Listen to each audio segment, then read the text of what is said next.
seniors qui appartiennent à ma génération ont tout à fait conscience qu'ils ont une responsabilité s'ils veulent justement vivre longtemps, en bonne santé, rester autonomes.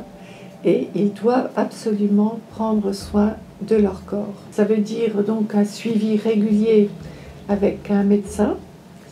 Ça veut dire aussi suivre ses prescriptions en termes de surveillance de la vue, des oreilles, de la dentition aussi, surveillance gynécologique, surveillance aussi des seins, mammographie. Ce que j'ai remarqué chez mes contemporains, c'est qu'ils sont très intéressés aussi par toutes les médecines alternatives. Beaucoup de personnes, en plus, je dirais, d'un suivi allopathique qui est nécessaire, vont chez des naturopathes, chez des homéopathes, font des séances d'acupuncture, vont voir l'ostéopathe. Donc il y a effectivement une infinité de ressources, je dirais, médicales et paramédicales. Dans les séminaires, donc, nous abordons cette première clé du bien vieillir qui est prendre soin de son corps. Ma génération est tout à fait consciente qu'il faut faire attention d'une part à son alimentation et aussi à cette préconisation du bien vieillir qui est de bouger, d'avoir une activité physique.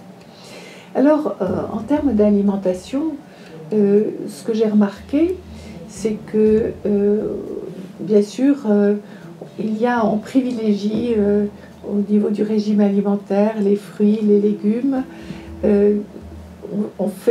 J'ai remarqué on limite énormément la consommation de viande, la consommation de fromage, la consommation de sucre. Il y a une règle aussi que la plupart des personnes qui viennent à mes séminaires ont tout à fait comprise, c'est que c'est la frugalité qui permet de garder une silhouette quand on avance en âge.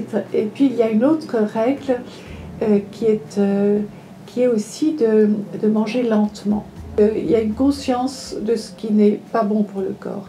Alors ce que je voulais raconter à propos de la lenteur, c'est une expérience que j'ai faite il y a plusieurs années auprès d'un Vietnamien qui enseignait le repas conscient. Un repas méditatif. Et j'ai fait l'expérience. Et c'est assez intéressant. On était 200. On nous avait distribué un bol de carottes et un bol de riz. Et on nous a demandé de manger très lentement et en même temps de réfléchir à tout ce qui avait permis ce qui aboutissait dans notre bol. Ce que je peux vous dire, c'est que moi, au bout du premier bol, je n'avais plus faim. Et j'ai effectivement fait l'expérience que quand on mange lentement, on est rassasié au bout de 20 minutes. Donc ça, c'est une très grande clé. Si on ne veut pas manger trop, c'est de manger très lentement. Ce qui est commun à tout le monde, c'est la marche. Marcher une demi-heure par jour, randonner, nager, jardiner, danser, chanter, parce que le chant aussi, c'est une activité physique qui fait du bien au corps, mais aussi à l'âme. L'activité physique, effectivement, ça ne veut pas dire le sport. D'ailleurs, beaucoup de gens très sportifs arrêtent des sports violents. Par exemple, on ne fait plus de tennis, ou si on fait du ski, on le fait à la paresseuse. Donc, effectivement, il y a une différence. Et l'activité physique est fondamentale. C'est une nutritionniste américaine que j'ai rencontrée il y a 7 ans. Et à l'époque, j'avais 7 kilos à perdre. Et j'ai rencontré cette nutritionniste américaine qui m'a dit je vais pas vous donner un régime, mais je vais vous donner un mode d'alimentation particulier, qui est que vous allez tout simplement supprimer le petit déjeuner solide. Vous allez faire un jeûne partiel. Et elle m'a dit, vous verrez, tous les nutritionnistes français vous diront que c'est une aberration, qu'il faut un gros petit déjeuner, un déjeuner moyen, et puis presque rien le soir. Sauf que le soir, c'est souvent le repas social. C'est souvent le soir qu'on dîne avec des amis ou avec sa famille. Donc personne ne le fait, ça. Tandis que là, dans ce mode d'alimentation qu'elle m'a donné et que je suis depuis. Bon, petit déjeuner, café ou thé et tous les fruits que je veux. Ensuite, à midi, la valeur d'une assiette. Tout ce que je veux, mais la valeur d'une assiette, pas plus. Ça veut dire en fait pas d'entrée, pas de fromage, pas de dessert. Et le soir, tout ce que je veux. C'est-à-dire que le soir, tout ce qui me fait plaisir, en quantité raisonnable, évidemment. Nous abordons la question de prendre soin de son corps. Je montre aussi aux personnes qui suivent mon séminaire un petit rituel de mise en forme que je fais le matin, pas pour qu'ils fassent comme moi, mais pour que ça leur donne l'idée de se construire aussi un petit rituel matinal d'exercice. Parce que ce qui compte là aussi, c'est la régularité. Faire peu tous les jours, c'est mieux que de faire beaucoup tous les 15 jours. Dans mon rituel, il y a une série d'étirements qui me viennent du yoga, tout simplement.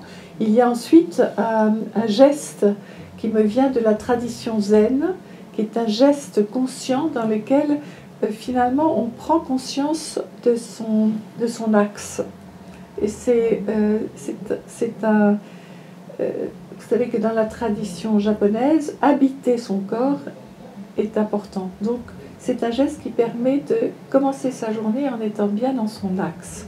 Alors, je le partage avec les personnes qui sont à mon séminaire.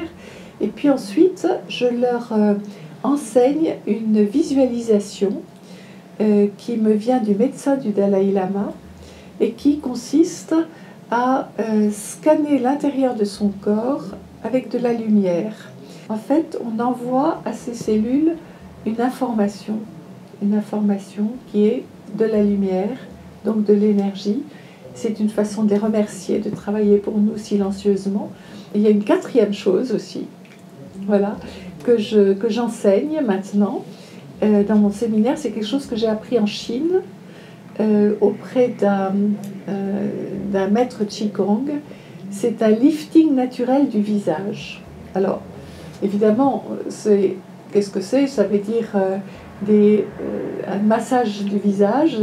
Il y a 15 gestes, on appuie sur des points du visage, on fait des lissages, hein.